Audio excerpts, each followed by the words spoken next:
Hey, what's up, guys? This is your boy here, Czardd, coming at you live right now with the Justin Bieber haircut. Guys, I hope you guys are having a wonderful day. Before we get this video started here, make sure you guys hit that like button, hit that subscribe, and hit that noti bell. Thank you guys so much. Let's get started here. Alright, today we're going to be talking about the positives and negatives of Overwatch 2. We're going to start with the negatives, and then we're going to move into the positives, because I believe we should end everything on a positive note. Alright. The new monetization system. Let's go and get started here. Sorry. The new monetization sucks compared to Overwatch 1. Yes. Loot boxes were, I will say, 10. Basically, they were, as the meme is going around, uh, Daddy Jeff's, said Daddy. Anyway, Daddy Jeff's gift to us, besides letting us, yeah, you could buy them. I never spent a dime on a loot box. I'll be honest. I thought it was stupid to spend money on loot boxes when you could play the game and earn 12, 13 to 24 a day. Because depending on how many long you've played. Now, if you didn't play that long, yeah, you're not going to get everything. Well, just come back in the anniversary event, and then you can, if you play throughout, there you go. The anniversary event was the big event where every skin was available, everything was right there. You just pressed you saved up your coins or whatever you got from opening regular loot boxes, and you opened them. So I think loot boxes were like, yeah, a gift compared to the new monetization system. A system I will compare the old monetization system to is Magic the Gathering packs. It's more like that. It's you get a bunch of common to uncommon skins, and then you'd get like a rare or a legendary, um, or even Hearthstone packs, Yu-Gi-Oh packs, Pokemon packs. They're all loot boxes. They don't like to compare them to that, but it's just the truth. Uh, Number two, new PVE. No PVE. No PVE. Overwatch has never been a PVE game. I mean, I'll be straight up to start with. It had the potential to be, right? It really did. It had a huge potential, and especially when they would release like the anniversary skits, the comics, the stuff like that. They have the IP. They just now need to implement it. If that makes any sense. Um, it really needs it. So it it really kind of it's a hit or miss for me, right? Because if the gameplay is good, that's fine. I'm fine with that. It's not really. I've never seen Overwatch as a PVE game, but when I saw what they were gonna do at BlizzCon, I was like, wow, that looks good. It reminds me like a Borderlands 3 type of clone, right? With how the talent trees were done, and you throw some Diablo in there and all kinds of stuff. So it looked really fun. So I was excited for it. Number three, lots of bugs. These are the negatives, by the way, guys. Lots of bugs on launch. Um, the launch was rough. Every Blizzard game usually has a lot. Just warning everybody now, from WoW to Diablo 3 to every single game that has been released in the past 10 years, it has had a very rough launch with countless bugs. It's because they're trying to do everything live service and not have a finished game. I just want a finished game. Okay, I think most of us would prefer to have a finished game. Um, but it's really, you know, the bugs. Is just something Blizzard has always, since I don't know, 2008. I don't want to get into it, but when Vivaldi Activision bought Vivaldi, which Vivaldi was the publication company of Blizzard Entertainment. They do have their own.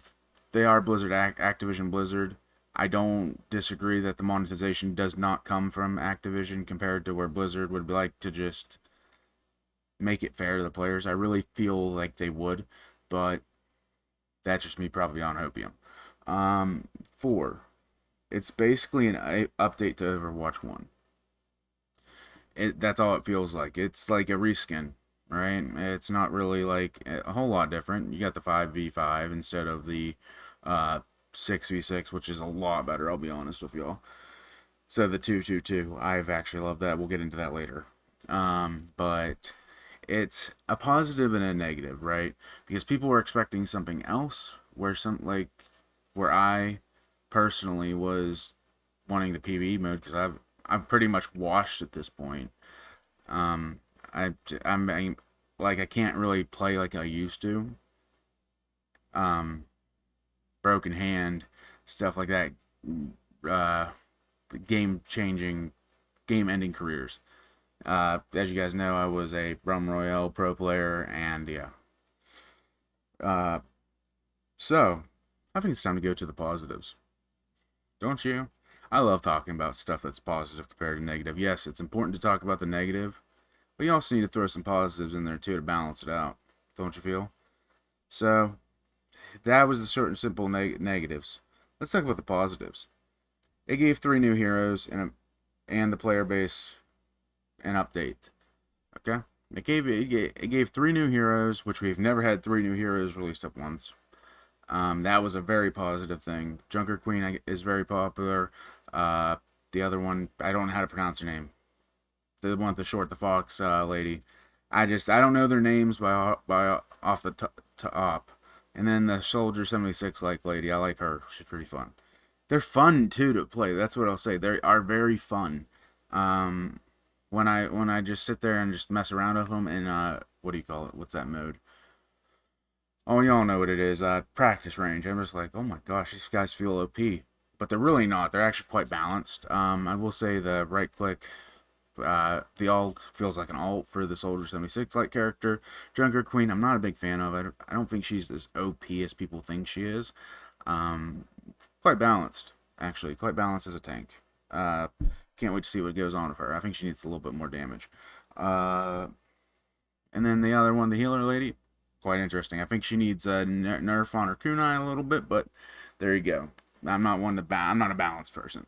So, and then the player base got an update after 2 years of no updates, just playing the same thing over and over again, feeling like Quake 3 Arena. I mean, come on now. I mean, I'm glad they got an update. I'm glad we got an update. I mean, 1,700 hours in that game, that's a lot of time that you never broke out of gold out of. Um, but that explains this will go into the next thing. Loot boxes are gone. This is a positive and a negative. This is a positive and a negative. Basically, yes, I loved loot boxes. Let me be straight up. But people wanted them gone, so the community got them gone. Okay, they shouldn't. They felt like skins should not be locked behind a wall like that. So now we're earning currency. Ranked feels better. We'll go on number 3 now. Ranked feels better. Heck yes, it does. With the release of, with the skill gap being so high from each rank to each rank, I actually feel like I'm accomplishing something every time I go into a match. I lose because we didn't have very good team play and we didn't work as a team. Every kill felt necessary and felt like if I take out a DPS and I take out a healer, we win this fight, right? It was very like you had your hero moments, but you also needed your team to back you up on those hero moments. So if the other people didn't have as good game sense, you're going to lose that match, obviously, right? They didn't follow up on what you're going to do. Example of this. Had Zarya. The other enemy team had their Zarya. She was really charged. They charged her up a lot. I took out 2 of all they had was their Zarya and healer left. Took out 3 of their players. We lost the point. You know that one new map where you have to cap the first point by the subway. Yeah. So it feels like more rewarding. Rewarding. 4. More gameplay required to play rank. Yes. This is a big controversial one that I want to talk about for a little bit. 99% of the community wanted more people to play quick play matches. I'll say that right now. I think you should had to be. It's put a little bit end to smurfing actually. For how many you have to win 250 matches or something like some weird amount to actually play in ranked play. That teaches you team play. That teaches you how to play the game. Yes, it takes away from playing with your friends of ranked who put more time into it, but they grinded harder, and I'll put that straight up. They went on without you. You didn't have as much time. Oh well, that's how I view it, and I'm sorry that it's viewed that way. I really am. But it's led to a positive change in the ranked community. I will say that. Yes, people are still toxic. People are gonna be toxic no matter what. I mean, it is what it is. Now, number 5. Positives actually outweigh the negatives, guys. 5v5 feels better than ever. Like the 5v5 game mode. I love it. I'm like, I can actually sit there and feel like Reinhardt as a tank. You know, I'm protecting my team. I don't need another tank here. You know, I got y'all. You know, or you got the 2 DPS slots. It just feels cleaner. It feels like so much better gameplay wise. It is amazing, and I am actually excited about it. I haven't been excited about an FPS type team-based shooter game in a long time. I'm excited to see where Overwatch 2 goes, to be 100% with y'all. I am very excited, and I can't wait. So, I hope you guys enjoyed this video. Make sure you guys leave a like, leave a comment down below. Let me know what I can improve on, and let me know if I can do anything for y'all. And also, hit that like, hit that subscribe, and hit that noti bell, guys. Deuces.